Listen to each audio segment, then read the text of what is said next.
Hi, Vicki, coming to you here again from my bike ride along the Cowboy Trail in western Nebraska. And I wanted to stop and talk to you for a moment about boundaries. And what are boundaries? Why do we need them? Why would we need to learn about them? And even more curious, do you know what boundaries are? Have you ever learned really or had some education or training on how to use them in your life? I didn't really know what a boundary was or meant until I was probably in my mid-30s, and I didn't understand what it meant and how it would help my life to learn to understand them. But learning how to set good boundaries has helped me in my personal life. It's helped me be a better parent. It's helped me in the workplace.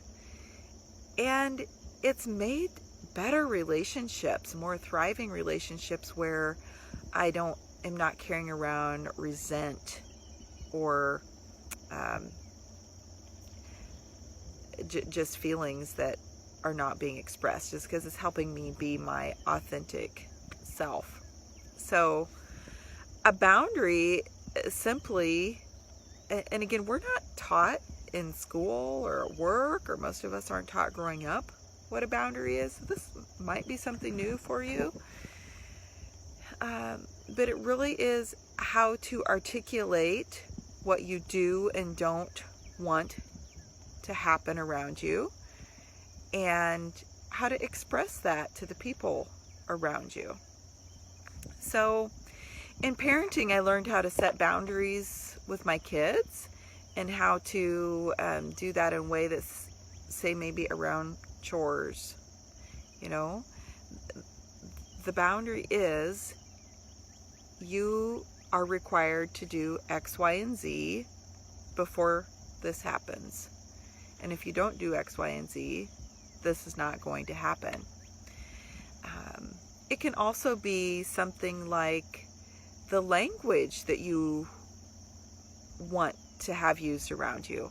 Have you ever been around someone who is negative or complaining and how it drains your energy?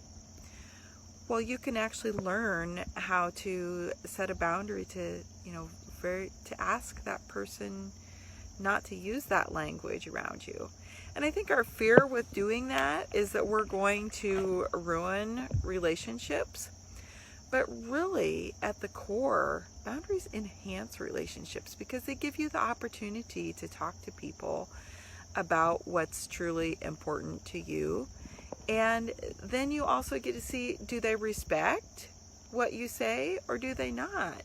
And to be honest, if somebody doesn't respect your boundaries, then they're probably not the person that you want to, have interacting with you all the time.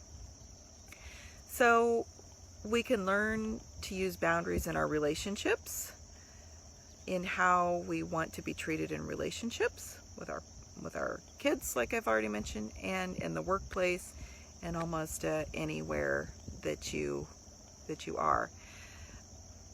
How do you know when you need to set a boundary? Well, feelings of resent, that little voice in your head that says, oh, I'm going to say yes to this, but I really don't want to.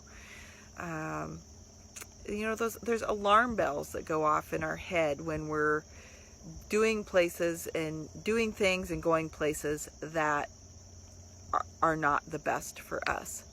And so, one, we have to learn to tune in, to listen to those alarm bells. And then two, we have to learn how to use the language to state clearly, ask for what we want, and then what to do to follow that up. So leave me a comment if it's a topic you're interested in learning more on. And also, how have you used boundaries in the workplace and in your life? Okay, hope you have a fantastic day, and I will talk to you later.